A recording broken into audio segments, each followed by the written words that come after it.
I want to welcome all of you to the Season 2 Playwrights panel for the Zip Code Plays at Antaeus Theater Company. Welcome. Before we get started, I want to take just a moment and acknowledge that all these plays were written, recorded, and take place on the traditional lands of the Gabrielino Tongva people, sometimes known as Kizh, and we acknowledge them as the traditional caretakers of this land. So we welcome to our discussion. We are going to have all the playwrights from Season 2 here to talk with you, and the host for the evening will be a wonderful playwright from our Playwrights panel, who is the author of Season 1's Annexing the Palisades, about the Pacific Palisades, and that is Alex Goldberg. So I think he will click on his box and suddenly appear. It worked. Hi, Bill. It worked. Thank you so much for being here. We're so proud of all of these plays and of the writers that are here. You know, when we shut down due to the pandemic, we were looking at Antaeus for some way to continue being creative and some way to speak about our community. And we came upon the idea of these recorded audio plays, podcasts that speak to us intimately in our ear in the same way that I feel that happens when we are in our theater in Glendale. So it's been a great experience. They have proved to be extremely popular. And Season 1, which you were involved with, was awesomely popular. And we are very lucky then to have done a second season. So I'm sure everyone wants to hear about the plays and the playwrights. And so I will turn it over to you, Alex Goldberg. Thank you, Bill. It is a pleasure to be doing this and such a joy to be talking with these writers about these fantastic and different and wonderful plays. So I'm going to bring them out here one by one, and we're going to, I'm going to talk to them for a little bit. And then when they're all out and have joined us, we're going to open up the discussion. And if you have any questions at all that you would like to ask any of these playwrights about their plays, about the writing process in particular, go ahead and throw it in the Q&A or the chat. We will be monitoring that. But at first, why don't we meet our playwrights? So I want to bring out first is the writer who brought us Brunch Interrupted, which is set in zip code 90069 West Hollywood. He is a screenwriter, journalist, dramaturg, and award-winning playwright. He has also written for multiple TV series. At Antaeus, in the Lab Results reading series, his play Tea Party was presented, and his plays have been developed and performed at the Kennedy Center, Goodman Theater, Celebration Theater, Provincetown, many, many others. He's got an MFA in playwriting from the Playwrights Lab at Hollis University. And in addition to our lab, he's a member of the WGA, the Writers Guild of America, the Playwrights Union in Los Angeles, and the Dramatists Guild. And he's zooming in right now under that umbrella from East Hollywood, zip code 90028. Hi, this is Sean Abley. Hi, Sean. How are you? I'm great. How are you? I'm doing fantastic. And I'm so happy that your play kicked us off for the series. It was such a wonderfully hilarious story, which also had a lot of deep issues that were we needed to explore. So to do that in such a funny way, I was laughing out loud a lot and listening on the earphones. And my wife was like, "What is so funny?" So I had to tell her. So first, I want to ask, what was your inspiration for this play? Well, as soon as the call went out to do something about a location, I lived in West Hollywood for 10 years. I don't live there now, but I did live there 10 years. And I go back there frequently. And West Hollywood has completely changed from when I lived there. And so I just, you know, if there's a part of Los Angeles that I know well, it's West Hollywood. And there is a real issue with what's happening to the city in that it was, you know, founded as a quote unquote, you know, gay city. And over the years, after, you know, the gays made it amazing, now straight people have started to move in, and the stroller set has started to move in, and gay businesses and people are moving out. And I think that's a shame. And so I wanted to write about it, but not in a scoldy way, you know, as you said, like a funny way. And then, you know, what happened last year with the sort of awakening and uprising and, you know, a new perspective on what's happening in America, I felt it was important to also not just include queerness, because I can speak from that position. I'm gay, if you didn't know. and but also involve race, which is both an issue just in general, but also within the gay community and West Hollywood. So that's how that whole sort of play burrito came together. Play burrito, I love that. I think, and trademark it now before someone else does. Sure. I think you succeeded in not preaching by keeping the characters changing status at all times. No one had the high road the whole time. They were constantly being dethroned or put back up or knocking themselves down. And I think that's important in getting messages across, in that we don't feel preached to. So I think you really succeeded in doing that. We felt for everybody, and at the same time had moments where we're like, oh, I don't like what you're saying there. So congrats on that. That's a hard thing to do.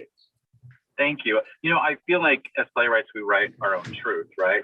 And I think one of my truths is that as you get older, you realize that you're a flawed person, right? And I feel like I'm also a flawed ally. And so if you just lean into that and write honestly, I think the play, your work can touch people even if they're not you, right? And so that was absolutely like no villains, no heroes, just, people are complicated and let's see what they have to say to each other. Great. I was going to ask you, why the story has to take place in this zip code, but it seems pretty clear. Most of the people here watching are from LA and know West Hollywood. So I want to tweak that question a little bit. And is there a specific place in West Hollywood that you based this on? And if so, can you tell us what it was? If you don't want it, that's fine. But is there something that this is actually a place that or an amalgam of places? It's absolutely a place. They're both named in the piece. The bar that it takes place in is a Gold Coast bar. It's a real bar, or was a real bar. And unfortunately, it didn't survive both the pandemic, but also just what's happening in West Hollywood, which is landlords are just have dollar signs in their eyes. And so when the bar was having problems, there was nothing to be worked out. The other place is Joey's, which is a restaurant just around the corner from the Gold Coast, and many people will know it. And I playfully tweak their coffee quality in my play. And I also mentioned the gay church. The gay church was in West Hollywood and had to move at one point because of rents being raised. So yeah, it's absolutely. I name names. Of course. And Joey's, I certainly know Joey's. Yeah. I haven't met meal there. Okay, great. Sean, we're going to come back to you with more questions. Please stick around on camera, though, and stay with us. Move down the bench like you would on a talk show. And while I bring up our next writer, the author of $10 and a Tambourine, which is set in Echo Park, zip code 90026. This writer is also director of theater, film, and on the digital platforms. In addition to our lab, she's a member of Ensemble Studio Theater LA, Playground LA, and Company of Angels.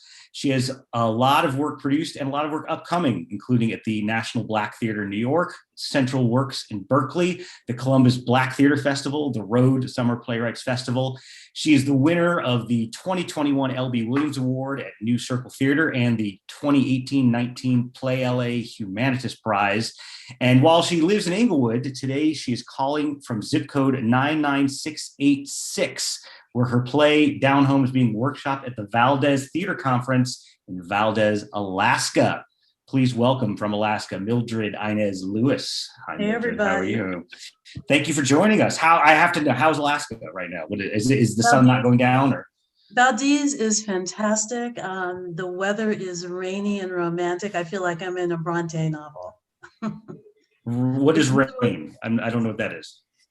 It's romantic and gothic and steamy. Fantastic. Like being on the moors. It's amazing. That's great. Well, congrats for being up there. It's such a wonderful, many people will remember it used to be called the Last Frontier Theater Conference, right? But now it's Valdez. Okay. Great. So tell us your play. What was your inspiration behind this based on true events, inspired by true events, I should say, story? Sure. I'm fascinated with East LA because it represents to me the best of what Los Angeles can be.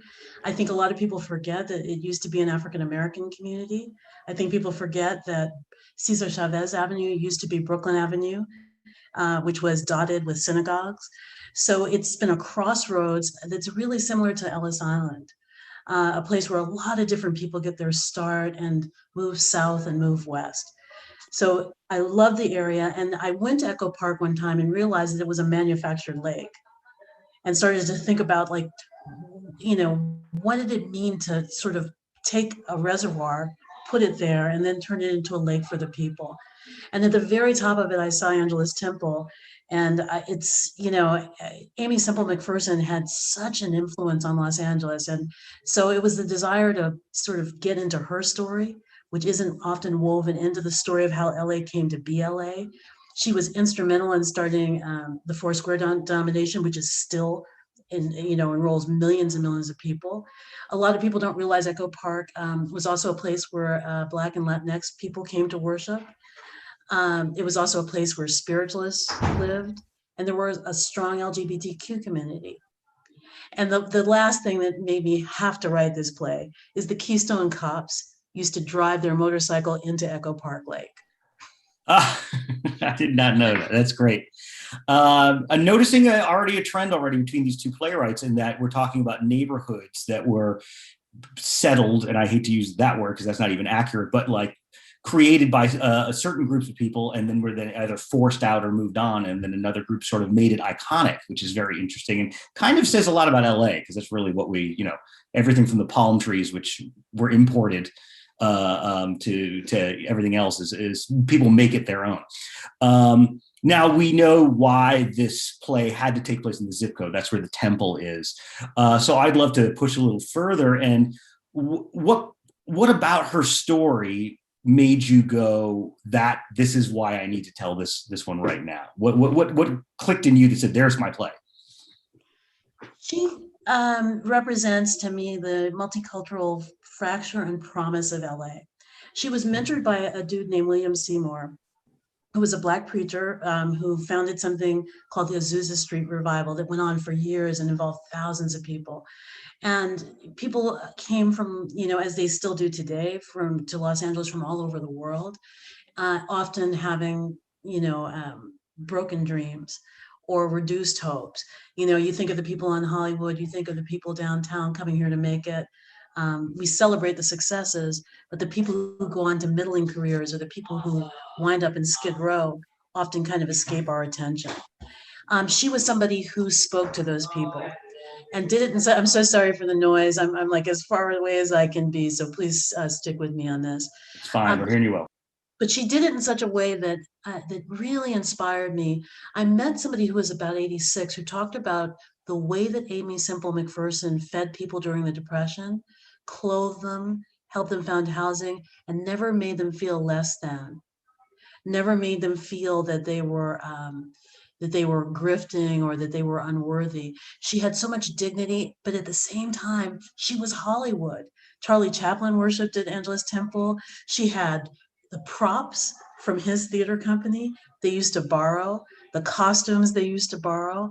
And if you can imagine somebody coming here to work on a Mulholland project, or coming to work on the railroad, or coming because they had dreams of Hollywood and being an it girl, and all of a sudden going to a church that had like a full production team. I mean, this woman literally wrote the rules of what we see as televangelism today. She was the first woman in Los Angeles to own a radio station, the first to go full time. She was literally helping to invent the radio format. And her life was so rich and just spoke to me of the possibility, but also the fracture of Los Angeles. She wound up dying in a mysterious way of a barbiturate overdose. And if you know anything about her life, you know that she at once disappeared for a few days. She just simply couldn't take it. It was dramatized in the recent Perry Mason series. And I like that combination of optimism, effectiveness, and brokenness that I think reflects so much about what our city is. I love about your plays that it feels, in some way, it's a full, complete play, but it feels like two plays. And there's a definite shift in the middle when the story changes. And my response, my take on the church changed too. My take on how you showed us religion in the first part, and then in the second part, and suddenly you're like, oh, not a bad guy, a good guy. You know what I mean? And that really resonated with me and shows your craft. That was really wonderful. So thank you for telling the story in such a unique way, but it's still a fantastic play overall. We're actually going to segue perfectly because you live in Inglewood. right? And so our next play is set there in zip code 90303. Not your zip code. It's a city. There's a lot of zip codes, but same city. This playwright is also a librettist. It has been produced worldwide, including off-Broadway at the American Place Theater, Portland Stage, San Diego Rep, Croydon Warehouse in London, and many, many other places. She's the recipient of an NEA grant and a Susan Smith Blackburn Prize Special Commendation, and she is zooming in now from Eagle Rock, 90041. And here she is. Please welcome Paula Cizmar. Hi, Paula. Hi, everybody. Welcome. Thank you for joining us. The VIG was such I didn't know what to expect. Obviously, I knew the track and didn't expect to be sucked into this story of relationships and these great characters. So what was your inspiration for writing this play? Well, this is one of those plays that I say comes from a lot of crackpot convergences. And crackpot being the operative word with me usually. But very quick story, when my husband used to teach at the UCLA paramedic school, which at the time was in Inglewood, and of course now is also a victim of gentrification. I used to sometimes drop him off at the school very early in the morning.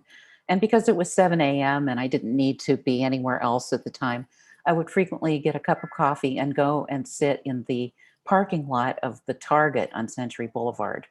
And from that parking lot, you can actually, or at the time, you could see the racetrack. You could see the back turn of Hollywood Park. So I would sit there at 7 a.m. and watch the exercise riders, running the horses around the track. And it was just really lovely. It was better than racing, just to watch these beautiful animals and their trainers working out.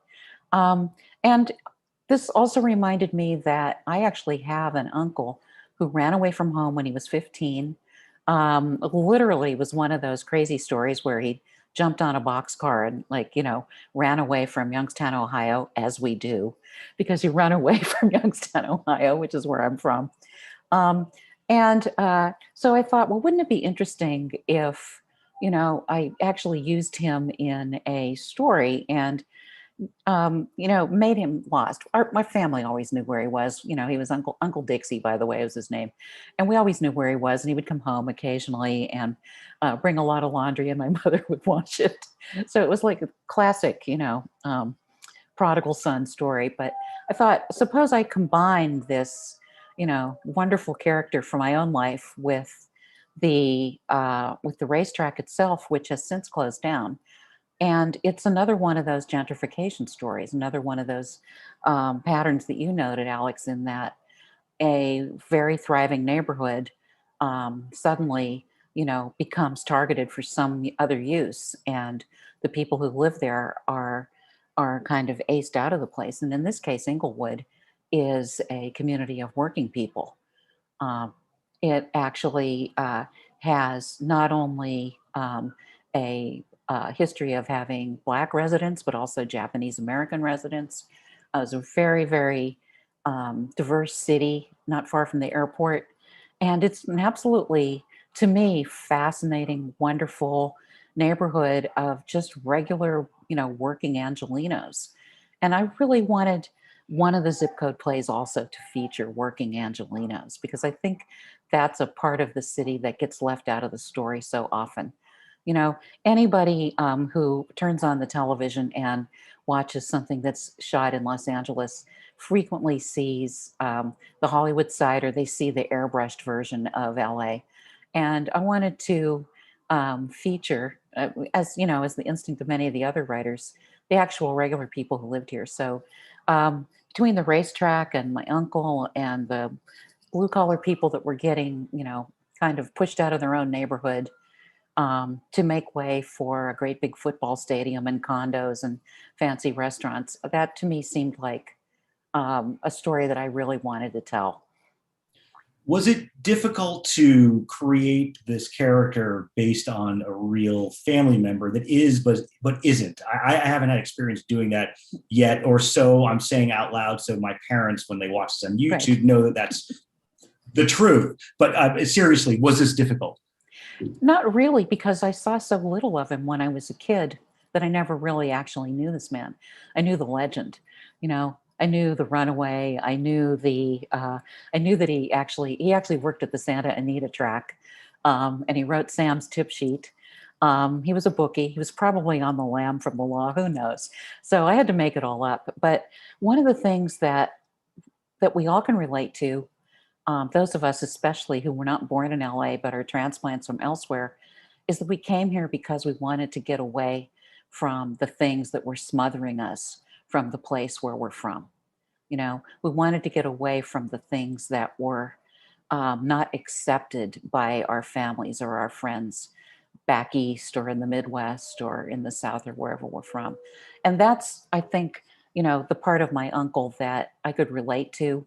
And, you know, even if I didn't know him and didn't really know what he was like, that's something that I could easily make up. And, you know, and it also, you know, he also speaks some of the things that, you know, I myself feel, and that is, you know, as an artist, I live hand to mouth a lot of the time. You know, I wouldn't wish this life on just about anybody. I teach now. I teach full time, but that's fairly, you know, new development. Most of my playwriting career has been freelance and, you know, production to production or reading to reading, and very, very financially precarious. And I think that's something that people in the arts can relate to, but also people who have a dream and just run away from the confines of what they were raised with also can relate to. You know, the people who are just going to do what they're going to do and not necessarily get rich, but are going to persist anyway. It really showed through that this sense of wanting to get away, but also wanting to be a part of something else. And it's a slight change of gears, but I also loved how we have preconceived notions of what it's like. We've been to racetracks of what the people are to work there. Like, I'll admit, I'm like, they're just like carnies, right? You know, and that's certainly not the case, but it was great to see the world and how it felt to me. Oh, it's people doing jobs, and that's something we all can relate to. So thank you for opening my eyes to that. Let's bring out our next writer to join us, and he is one of our season 1 playwrights who's returning with a trip to Pacoima, zip code 91331, the play Gold and Shine. He is a Howard University alumnus with an MFA in film from Columbia University. His plays have been workshopped or had readings with Moving Arts, Chalk Rep, Circle X, and the Washington, D.C. Black Theater Festival. He is a McDowell Connolly Fellow in Playwriting and a Eugene O'Neill National Playwrights Conference semifinalist. And he's also coach for the Speak Up program, which assists the formerly homeless in telling their stories. And of course, he wrote Speakeasy in season 1, which is set in South Central LA. He's calling in from LA in 90046. It's Khari Wyatt. Hey, Khari, how are you? Good. How are you? I'm great. It's good to see you back. Good to see you too. Yeah. So this is a big change from your other play. And it was really like, I wasn't knowing what to expect. What was your inspiration for this story? That's a good question. I was sitting around one day thinking, what can I pitch? You know, what am I gonna send in that, you know, would be interesting? And I'm telling you, it's like it's spiritual. When I write, it's spiritual because things come to me or characters start talking to me. Right, it's not a big plan or a plan, and I have this thing set out what I'm going to do. Just an idea will come, and something told me gold rush, and so from there I just started digging. Right, and I was surprised to learn that the first gold was actually found in Antelope Valley, not up north, like we're taught. Right, it happened in Antelope Valley, and from there I just started looking at areas not far from the Antelope Valley because I know it wasn't going to be a zip code I wanted to focus on. But I wanted to weave that little bit of history into another part of the valley. And Pacoima came up for me because Pacoima was one of the only places where Black people could be in the valley. You know, before it actually was even Pacoima, it was a community of Black and brown. It was like multicultural. And, you know, all the way up until like the early 60s, actually, it was a place where Black people who lived in the valley really lived in mass. And then once the housing covenants around the city were overturned, then we started going other places in the valley and out of the valley altogether. But so Pacoima spoke to me in that way. I was like, okay, let me weave that in with the gold rush. Let me weave that in with the fact that slave owners from the South would come out West to strike their fortune during the gold rush. And they would bring, some of their enslaved people with them to work and try to help them strike it rich. And so all that history became very interesting to me. And then the part of the university professor, just the current events spoke to me with that because, I graduated from Columbia. Columbia has an entire department that is just focused on investments and making money for the school in that way, right? They at one point had been invested in private prisons, and many universities are the same, especially Ivy League universities, which has a long history of disenfranchisement in various ways. So I wanted to weave all of that together into one whole. And that's what happened. That's what we created the play based off very disparate things, but that came together to form a whole. That's fantastic. One of the things that really, which comes out to us when we hear it is that, we're dealing with a modern day protagonist and someone from the past who is visiting her. And this is probably a duh moment to you, but as a white guy who's learning that it's not my story that should be told all the time, I really had the sense of how history and your past can weigh you down if you don't acknowledge and recognize what's been going on. It felt like she is running on a path that's driving her crazy, and he kind of grounds her, but he's part of her in that way. So I know this is a roundabout question, but what I want to ask is how much thinking of that did you go into about how if we don't acknowledge our past, it's going to keep knocking on the door, and it's just going to get louder. Was that that was everything? That was everything. I watched these documentaries, even from when I was a small kid, right? I would watch these documentaries and I would read whatever history that was available about, slavery and Jim Crow and so on and so forth. But for me, it was always heavy. It wasn't like I was reading a history book. For me, it was like, that's me. If I existed then, I'm in chains. If I existed then, I'm sold. If I existed then, I can't go to that restaurant. It was very present for me. It was never something that was distant. And then I come from a place where, our elders were always around. So they had stories, right? My parents had stories, like you didn't stop on the side of the road. You didn't have that option. Like when I was a kid, we used to travel.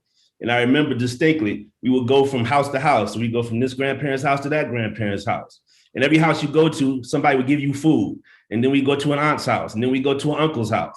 And we going all over. Basically, we're taking a 2-hour route to get out of the city, going to all these relatives' houses. And we were getting food and drinks and everything. So we have a car stuffed with suitcases and luggage and pillows and sheets. But then you also have all of this food. And I didn't realize it, but it came from when they were younger, when that was what they had to do, because that was the only food they were going to have to eat because they couldn't stop anywhere. They had to go to the bathroom in the woods. So, so that history touched me even as a child. And so for any people, not just Black people, but for any people, if you don't acknowledge the past, it will come back in various ways. The past is never dead. It's just dormant. But you see threads now. Like you can go back to 1950, you can go back to 1900. Things that were happening then are happening now. It's all quite similar, right? The only thing that's different is the time and fashion styles or styles of houses or architecture and things like that, but it's the same emotions. It's the same evil stuff going on. So to me, that was everything. Like you have to acknowledge yourself. History is you. You have to acknowledge yourself before you can move forward. What's beautiful about that is that you said that right now very succinctly, very passionately from a true place, and it makes sense. But if you had said that in your play like that, it would not have worked. We discovered it as an audience the way she did, what she had been holding back. And that's really masterful storytelling. I really appreciate that. And I'm glad that you gave me the well, duh, Alex answer in such a great way. Thanks. Stick around, please. We have our next playwright to bring out. Wait a second. Yes, our next playwright takes us end of the line, which signifying, among other things, which we'll get to, but the end of the subway line in North Hollywood, 91601. She's a writer, producer, and educator from LA to Prague and many places in between. In addition to our Playwrights Lab, she's a member of Circle X Theater, Evolving Playwrights Group, and Moving Arts Mad Lab. She runs her own women empowerment brand, Brown Betties, and is the rare combo of playwright and athlete as she set track and field records at Marquette University. There's probably five. No, maybe 6 or 7, I don't know. But she is joining us today, not from North Hollywood, but from zip code 85225 in Chandler, Arizona. Please welcome Peppur Chambers. Hi, Peppur. Hello, everyone. Happy to be here. Hi, Alex. Hello. Hi. Glad you are with us. I just, I lived North Hollywood adjacent for, I went from Studio City to Burbank, so I sort of skipped over, but I know that neighborhood very well. And you have one line that can iconically sum up all of Los Angeles, and I think it's something like this. If I butcher it, forgive me. I used to do my girls' makeup in high school and stuff. Prom, bat mitzvahs, and quinceañeras. Everyone came to Riri. That says LA. You just got us all together in one glorious sentence. So thank you for stuff like that. And there's a lot of great lines like that. But that one, when I heard that, I was out on the walk. I'm like, whoa, write that one down. That's a fantastic line. So thank you for that. What now? I know that you live in North Hollywood. So this is your neighborhood, right? Is that what drew you to this? Was there an event or something that you don't want to share with us, or you do want to share with us? No, I do want to share. I do want to share. I said my new zip code is in Chandler, Arizona, but up until 3 weeks ago, I lived in North Hollywood for about 10 years, and it was, my home. And a couple things inspired me for this piece. So I was working with my friends over at Lower Depth Theater Ensemble, and as part of their Cycle of Violence series, they were working on sex trafficking. So I was in a lot of rehearsals with them, and Tara Palmquist was writing the play for them called Safe Harbor. And so I was in these rehearsals, and we had some sex trafficking experts there. And so I was very entrenched into it from the standpoint of, what are we looking for? Like, there are signs everywhere, it's around us. And when you start looking, you will really start to see that things are happening right around you. So it was way in my consciousness, and it's always something it was important to me, but I didn't know. So because of that, I learned so much. And one day, as it would happen, of course, I went to the coffee shop on Lankershim and Chandler at at Groundworks. It's on the tour. If you guys have taken the tour, it's at the old train depot. So Groundworks took over that space. So I was sitting there, and I see this woman come in, and another woman's like, I think this girl in the back is being trafficked. What do we do? And we're both panicking because you're not sure, you don't know what to do.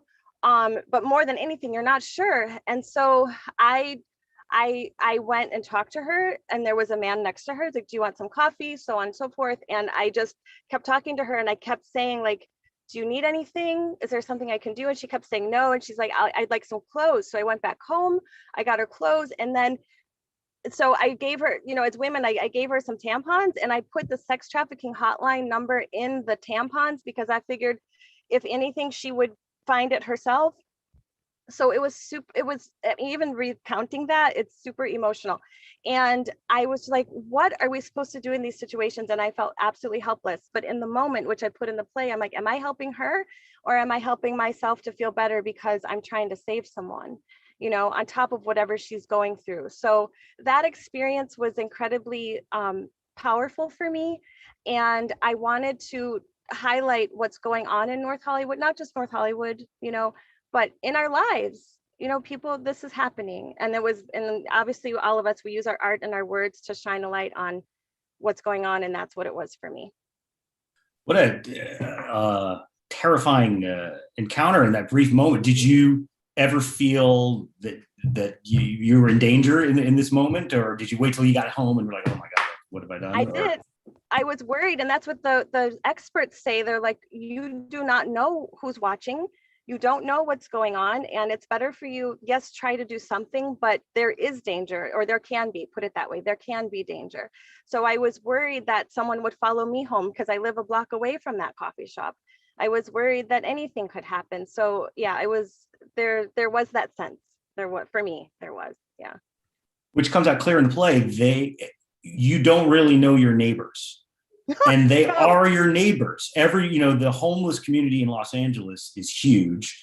We can't put a number on the sex traffic people, but like they're our neighbors. Everyone's our neighbor, and you don't know your neighbor. So whether it's sort of casual person in the next door, who are they? But like, yeah, the people who camp out at the park across from my house are my neighbors. I don't know their names, but I know their habits, and I know what they eat, and I know, that sort of thing. Yes. And so it's a good, exposure. And we did come into it from your protagonist take as a non-homeless person, which is, oh, you're helping another person. And then you gave us that little, or are you helping yourself sort of thing, which is a difficult road to navigate smoothly, but I think you did it very well.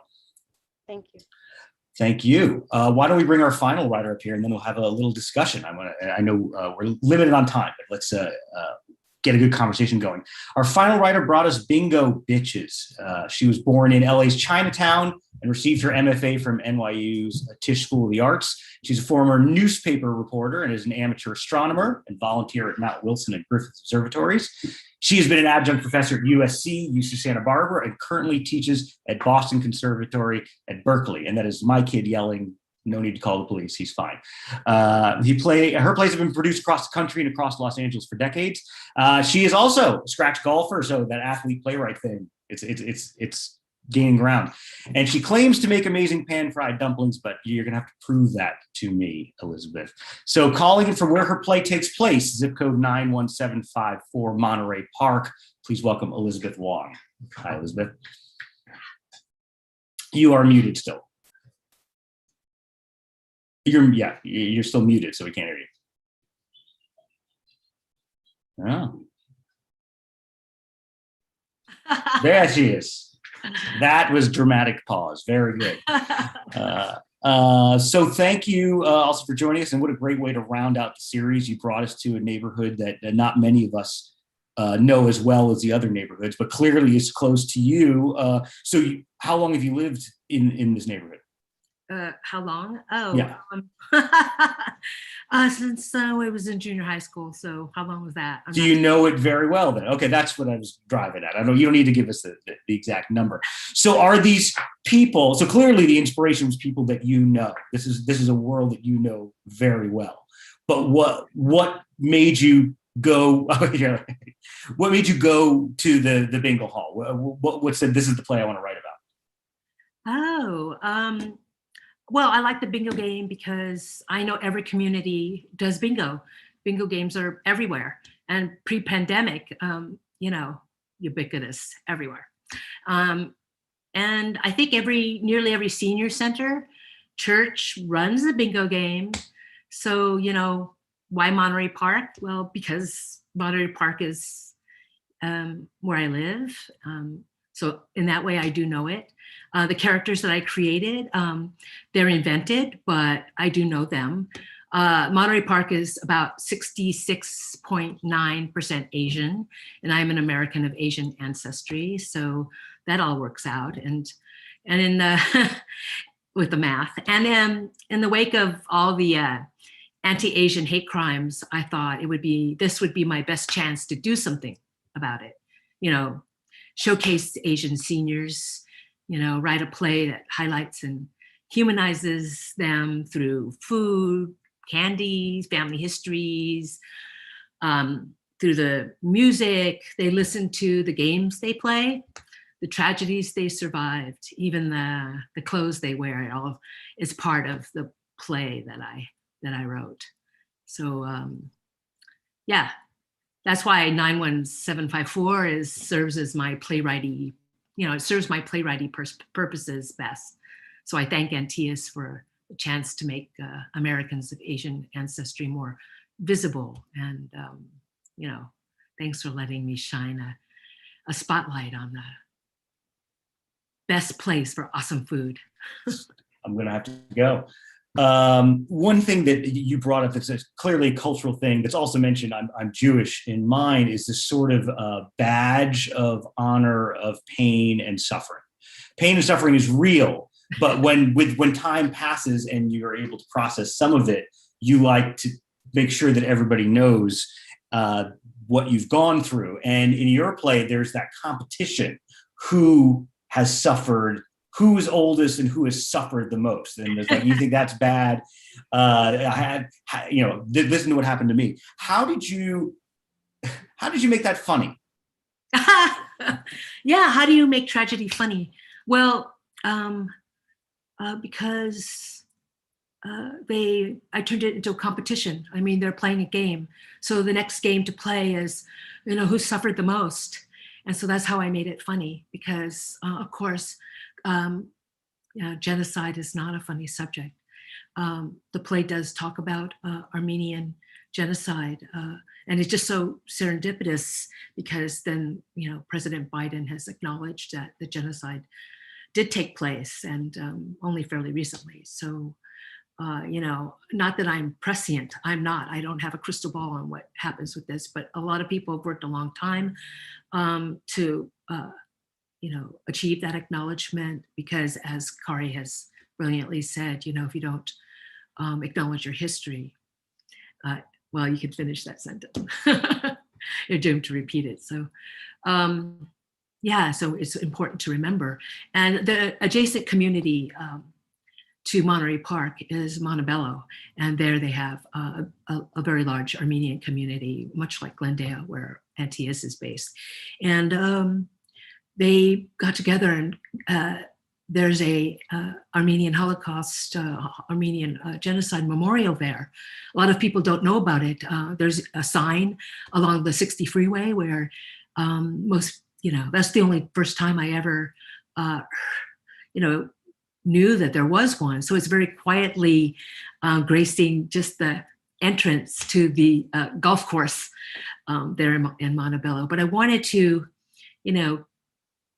talk about that there are genocides that we don't know that much about. And the one in China that happened in Nanjing, the massacre of Nanjing, a lot of people, even to this day, deny that massacre of 300 to 500, they don't know exactly the number, Chinese people who were brutally murdered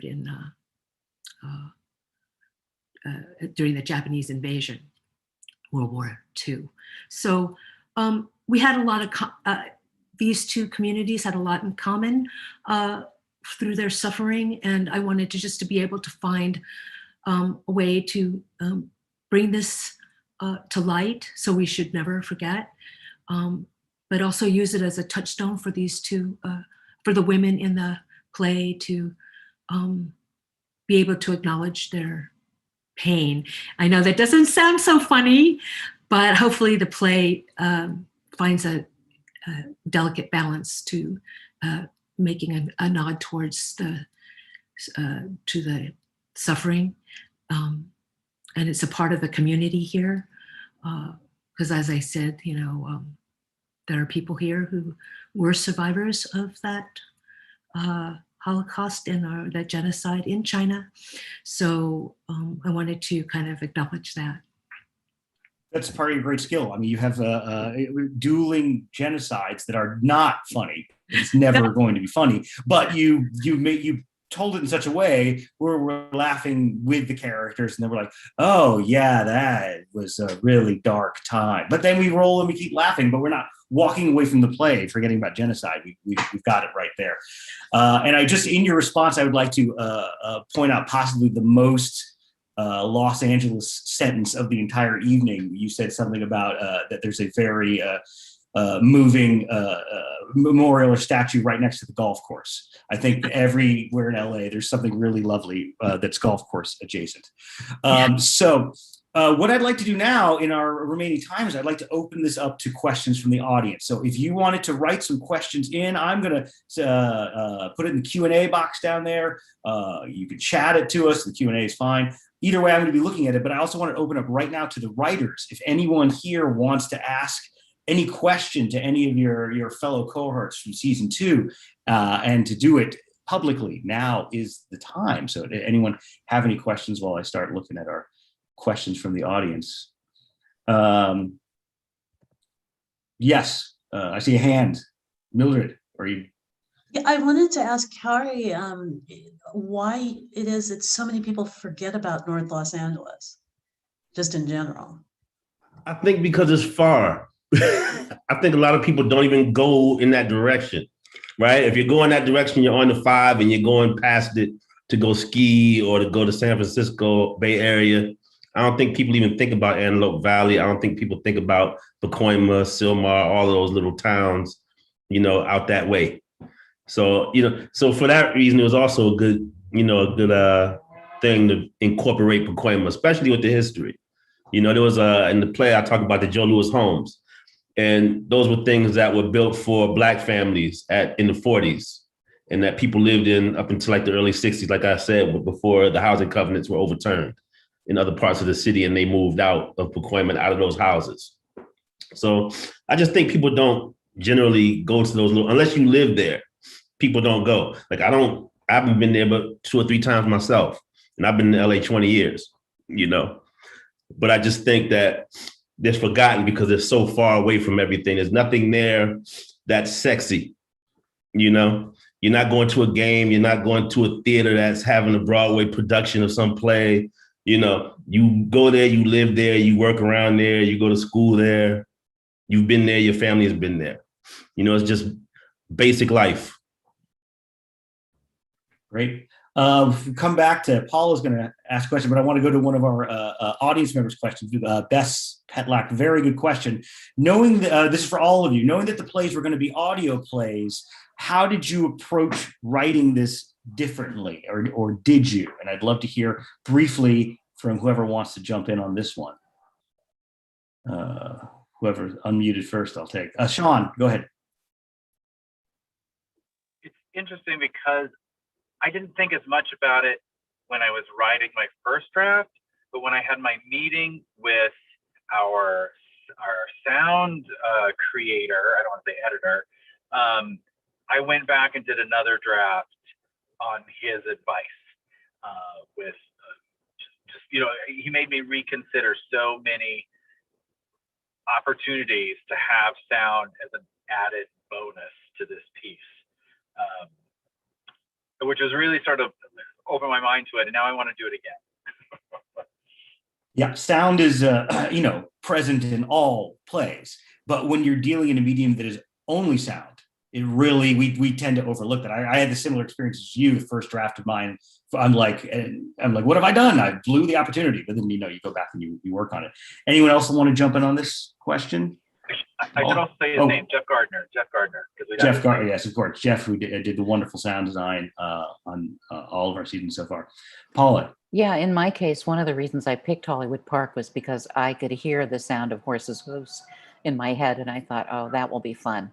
And that's something that I knew would translate as an audio piece. So I was actually kind of, being, greedy and selfish and thinking, oh, sound will be great. So it doesn't even matter if I can write dialogue, because Jeff will take care of it. He'll, have the horse whinny here and there, and we'll hear the horse's hooves, and I don't even have to do any other work. So that was my goal. Passing the buck. It's always a writer's dream. Yes. We have other questions coming in. I want to give someone else, any other writer want to jump in on this one? Yeah, Mildred. I love the idea of setting something in a radio station where people are inventing the rules of radio. So much of our political lives now come through talk radio. There's such an explosion of talent in podcasting. We know it's an intimate medium. We know it's a vibrant medium. And I wanted to sort of set something in a place where they were still figuring that out. And that was a lot of fun for me. That was clear. And also, we're in that world. So it's great. We're listening to a radio play. Why not be there? It seems like a duh moment, but you really found it and captured it for us. Peppur. I personally love the 40s, and I love vintage. So for me, a radio play was just such a throwback that anything that I can be in that time period makes me excited. And then the gorgeousness and learning from Jeff and how we can storytell using these tools. I was so inspired by it, and I love the world now. I always did, but now in this way that we've created, I love it. I think it's so cool. Awesome. Another question has come in. This is from Alice Johnson. It's another great question. She wanted to shout out that a couple of the plays, in a variety of ways, featured elderly characters, and these stories which are not often seen and celebrated. So her question is to the writers: how did you get into the headspace of writing older characters, having not lived in that world yet? And looking at you, Elizabeth, as well as I think Khari has a little. They're pondering. It's a tough question. For me, I don't even know if it's a headspace you have to get into, right? They're just people. So you just talk about things that people talk about and then draw from there. So, you know, with a character like Samson, I mean, you know, he's ageless, right? He's what, 200, 300 years old. So, you know, what has happened to him? What's his journey? Like when I was a kid, you know, I spent a lot of time with my grandfather. You know, he would pick me up from school because my parents were in college. So he would pick me up. I'd spend a lot of time with him after nursery school, after kindergarten, right? I'd be in his house and listen to him talk. And he would tell me all these stories. So to me, it's like, even though he was older, he was like my buddy, right? So like, I think it's just the humanity in people, no matter what age, older or younger, if you can just focus on them as human beings, it's not a hard thing to do to write that character. So your lived experience in this case was your research. Yeah, basically. Yeah, which is important. Yeah, basically. And I mean, then you go back and, you know, you think, well, the history of enslaved people. And okay, we know that these slave owners brought their enslaved people out here to do X, Y, Z. And we know that also in that history, a lot of those enslaved people would take that opportunity to run away. And so that's what Samson did. He ran away, you know, and even though that owner caught up to him decades later, you know, that is the history. So you bring that history in, and then just him as a person. What do you tell somebody in your family who's younger than you? What wisdom do you bestow upon them that you've been through, that they need to know, that they need to understand? Like I talk to my nieces and nephews, they're young kids, somebody, 14, 13, 10, you know? So now I'm that person. Like to them, I'm an old man, you know? So what have I lived and what do I have to share with them that would make what they're going through easier in some way? Great. I can add to that. I grew up in a multi-generational household, so I know what it's like to have, you know, older persons around me and living with me and taking care of me. And also my mother is a member of that senior center in Monterey Park, and she has way too much fun there before the pandemic. So, I mean, she was line dancing and so and going to, they have little buses that go to Vegas. And so I see all these people, they're in my world, and I hear the way they speak, and I especially love the way they dress Chinatown pretty, you know, with that wacky fashion sense. And if you come to Monterey Park, you get to really appreciate the styles that the seniors are wearing. So it's really, you know, I have friends who range in age, and so it's not a big stretch. But thanks, Alice, for the question. I appreciate it. Yeah. Alex, I just have to pop in really quickly to say that, you know, in a world where a few months ago, people were urging, or some people were urging the elderly to sort of self-select, right? This happened earlier in the pandemic. And I think that that's a direct result in part of disappearing elderly people and disappearing in a lot of stages, in a lot of plays, and a lot of television, the importance of family, right? So many characters that we see don't have elderly relatives, connections to grandparents, moms, godmothers, godfathers. And I think that it's, you know, there are real life consequences to that. You can't draw a direct line, but we need to see those things. And from an artistic perspective, we need to have older actors who have all these chops and this layered experience on stage. I mean, when you see older dancers and older actors doing their thing, it is a revelation. It is a library that we need to draw on for our own art to remain vibrant. Yeah, it's a great point. I do see in a positive way that there is more multi-generations. And like when I was growing up, we were all trying to get out and put in the suburbs and never get space from everybody. And now I see more of an embracing. I mean, before this, I had dinner with my wife, my kids, and my parents, and this is a common thing. So very lucky to have that. And I think that it does inform all of our work. And hopefully this, in that generation of my kids and everybody else, will have more compassion and love and memories of the older generation. And hopefully I think we can all see that a little bit more. But enough about me and my family. We have a couple of minutes left. Is there any other questions the panel wants to ask anybody else before we turn it back over to Bill? If not, I thank you all for your time. I would love to add, if for those of you who have heard all of these plays, that you can now take the Zip Code Play tours of season 2. You can follow Ann and Tien on their journey around these neighborhoods. They go to great independent businesses, but also to great landmarks. A wonderful journey that you can do virtually, or actually go there in person and do it now, which is a wonderful thing to experience, doing things in the real world. But I just wanted to give a shout out to that and turn it back over to Bill. Thank you, Alex. My goodness, you are an awesome host in addition to being a superb writer. I am sure everyone who's been listening is enamored of the Playwrights as I am, and I hope you will all listen to the plays. Are available for free on our website to listen to, also on Spotify or any other place you get your podcast. I want to make some very important shout outs, but we want to really thank the Michael J. Connell Foundation for their generous support of both seasons of the Zip Code plays. And then these individual donors and sponsors who have made these plays possible. Reba and Jeff Thomas for sponsoring West Hollywood Brunch Interrupted. Arlene Vito for sponsoring Echo Park, $10 and a Tambourine. Rosemary A. Hernandez for sponsoring Inglewood, The Vig. Ruth Elio and Bill Cooney for sponsoring Pacoima, Gold and Shine. April Webster for sponsoring North Hollywood, End of the Line. And Sonia Berggren and Patrick Seaver for sponsoring Monterey Park. Bingo, bitches. We thank you guys so much. It would not be possible to do these without you.